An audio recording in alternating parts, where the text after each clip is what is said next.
Bismillahirrahmanirrahim. Assalamualaikum warahmatullahi wabarakatuh.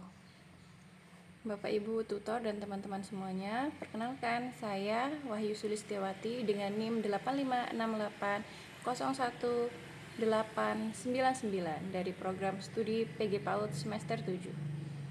Pada kesempatan kali ini, saya mempresentasikan tugas video mata kuliah Filsafat Ilmu dengan topik peran filsafat ilmu dalam memperkuat ilmu pendidikan. Baik, filsafat ilmu memiliki hubungan yang sangat erat dengan pendidikan.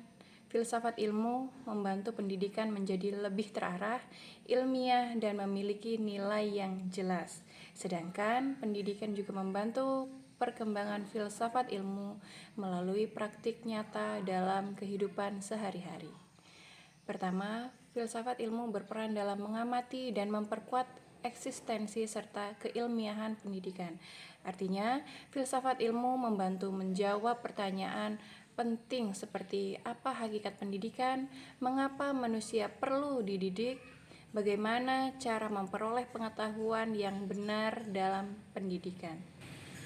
Melalui kajian filsafat ilmu, pendidikan tidak hanya sekedar kegiatan mengajar, tetapi menjadi ilmu yang memiliki dasar pemikiran, metode, dan tujuan yang jelas. Dalam filsafat ilmu terdapat 3 kajian utama, yaitu ontologi, epistemologi, dan aksiologi. Ontologi membahas tentang hakikat atau objek pendidikan, misalnya pendidikan memandang manusia sebagai makhluk yang dapat berkembang dan belajar. Kemudian epistemologi membahas bagaimana cara memperoleh pengetahuan dalam pendidikan, contohnya melalui penelitian, observasi, pengalaman belajar, dan metode pembelajaran yang tepat.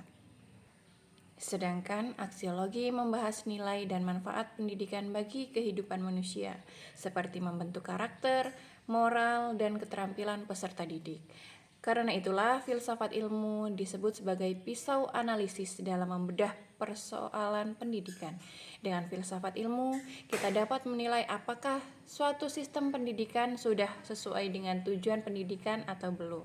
Kedua, pendidikan juga ikut memperkuat perkembangan filsafat ilmu. Pendidikan yang bermakna akan melahirkan pemikiran baru, inovasi, dan perkembangan ilmu pengetahuan dari praktik pendidikan di sekolah atau masyarakat.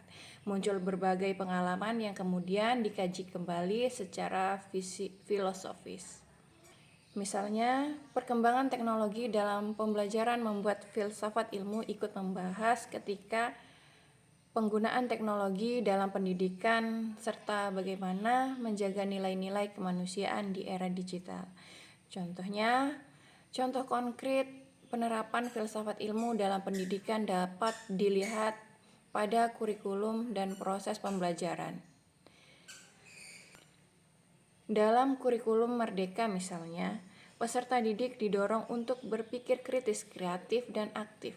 Hal ini menunjukkan penerapan filsafat pendidikan yang berpusat pada perkembangan peserta didik. Selain itu, guru juga menerapkan filsafat ilmu ketika memilih metode pembelajaran yang sesuai. Selain itu, guru juga menerapkan filsafat ilmu ketika memilih metode pembelajaran yang sesuai dengan kebutuhan anak, bukan hanya fokus pada hasil nilai saja, tetapi juga pada pembentukan karakter dan kemampuan berpikir. Maka kesimpulannya, filsafat ilmu memiliki peran penting dalam memperkuat ilmu pendidikan karena memberikan dasar pemikiran, metode, dan nilai dalam proses pendidikan. Sebaliknya, pendidikan juga membantu perkembangan filsafat ilmu melalui praktik dan pengalaman nyata di masyarakat. Oleh karena itu, keduanya saling berhubungan dan tidak dapat dipisahkan. Sekian penjelasan dari saya. Terima kasih. Saya akhiri. Wassalamualaikum warahmatullahi wabarakatuh.